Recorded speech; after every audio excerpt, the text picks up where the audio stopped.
function between the two things is equivalent to saying they're the same size. All right. So great. So maybe I'll skip this. I'm gonna skip the way I was gonna present something just because I want to get to some cool examples. But long story. So you guys know what? Okay. I know. I'll just do it this way. So let's say if A and B are sets. So there's another definition. Are sets. We say A squiggle B if they can be put into one-to-one correspondence. I really should have looked at how to spell this word. Okay, but my point is, I'm just going to, this is the symbol I'm going to use between two sets to say that they can be put in one-to-one, there's a one-to-one and onto function between them. Okay, or rather, they're the same size as sets. So I was going to go through this whole spiel about, but the following three properties are true. A is obviously can be put into one-to-one correspondence with itself. This is what we call a reflexive property. If A can be put into one-to-one correspondence with B, then B can be put into one-to-one correspondence with A. This is the symmetric property. And then C, if A can be put into one-to-one correspondence with B, and B can be put into one-to-one correspondence with C, then A can be put into one-to-one correspondence with C. And we've already seen the property like this transitive property. Okay?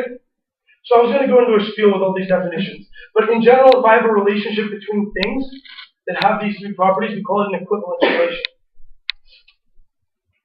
I'm not going to, I'll bring it up, I'll define it if I ever use it again in this class.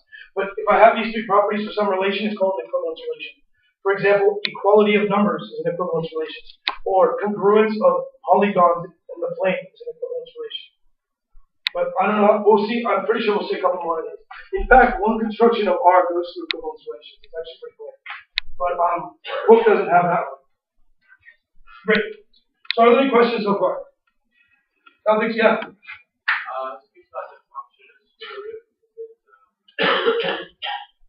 What about square root? Well, I mean, the range is two different numbers.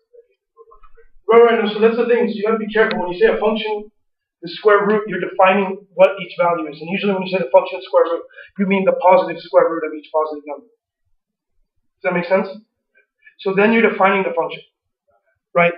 So now if you want to say the square roots of it, there's not a function that gives you all the square roots because you're giving to each thing two things, except for 0. Make sense? So that's not a function. So remember, the most important part of a function is f of x is defined. As in f of x is an a or b, depending on your mood. It's a or it's b. Does that make sense? Yeah, okay. So cool. So let me give you a quick notation.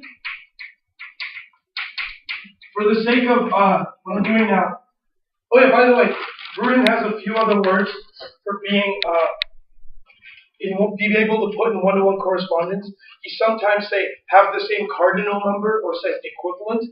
It's fine. Look at his book for those words when you're reading through it. I'm going to say put in one-to-one correspondence with the lecture. I'm going to call Jn for the sake of the next couple of days the set of all the numbers from 1 to n. Okay? So more definitions. So, oh yeah, guys, we're now officially in chapter 2. There's no rush to read too much of it. I don't think I'm getting through chapter 2 before halfway through the third week, like after 4th of July. But do start reading it. I mean, this is actually one of the prettiest chapters in the book in the sense of like, you're going to learn a bunch of new words, so for a while it's not going to be horrible inequalities. It's going to be like, what the hell is this word mean kind of problems. So just keep that in mind. That's why reading ahead might be a good thing. Hey. So, alright, let me just let A be a set. A is finite, yeah, fancy word, if A is equivalent, can be put in one-to-one correspondence with some Jn or some n. Make sense?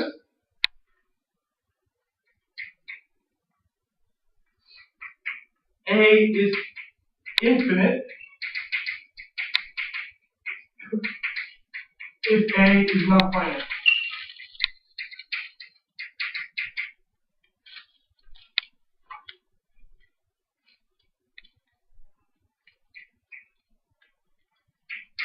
A is countable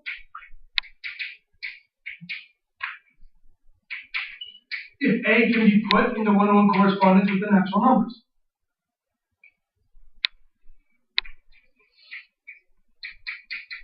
A is uncountable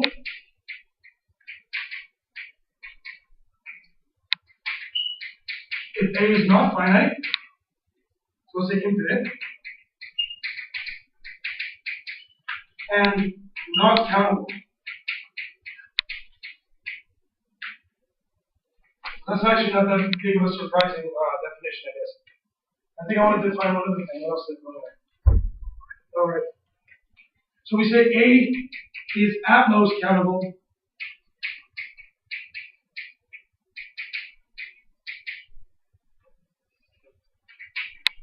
if A is finite or countable. Okay, I'll come back and we'll talk about this. Alright, cool. Finite, not surprising. Infinite, probably not surprising. I think yeah. Yes. Yeah, because you can't put into one-to-one correspondence, which means one-to-one and onto n. So it has to be infinite. Right, so that's why this is enough. So what I want to say is, I think the first two are pretty clear, you've seen that before. But these next two should be the ones that surprise you. Maybe you've heard of this. But the fact that I'm talking about, countable and uncountable, these are both two kinds of infinite sets. This is implying there are infinite sets that are bigger than other infinite sets, or different than other infinite sets. Does that make sense? And in fact, my goal, probably by 30 minutes into the lecture on Monday, is to show you a set that is uncountable. But for the time being, we're going to deal with countable stuff. Okay? Does it make sense? So I might actually skip some of Rudin's way of presenting this stuff, but I want to make this remark. So if I can put, about countable things. If A is countable,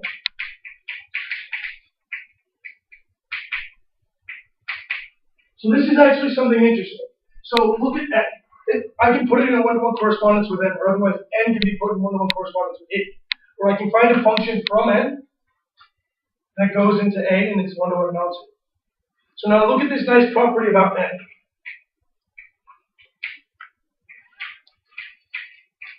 I can list all the elements of N. So actually it turns out to be countable.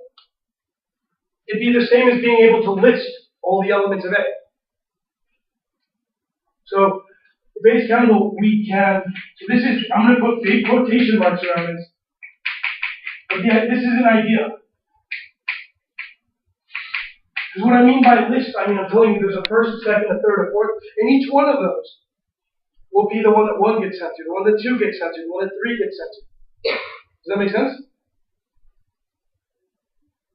Yeah? I just wanted to point this out because it's actually pretty neat. But okay, are we happy? I'm going to use this fact right now for an example.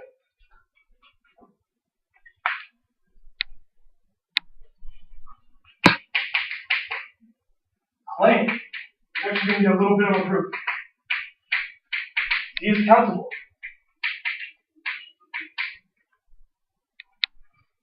Notice this is already weird. N is a proper subset of Z. I'm saying there's a one-to-one and onto function from Z onto a proper subset. Let's see it. And I'm not going to make a full proof. I'm just going to show you a list. So here's the function I would use. So I'm going to make the list and then I'll actually write down the function. So these are the elements of N. So let's look at the elements of Z. Well, if I was going to list all the elements of Z, this is one way to do it. 0, 1, -1, 2, -2, 2, 3, -3, and so on and so forth. And that list would have every element of Z. And if you guys are really going to be sticklers, here's a function from N to Z that works. I don't have actually, in case somebody was going to be a stickler about it. That's probably not it. Oh, that's my answer to the quiz. Okay. N over 2, if N is even,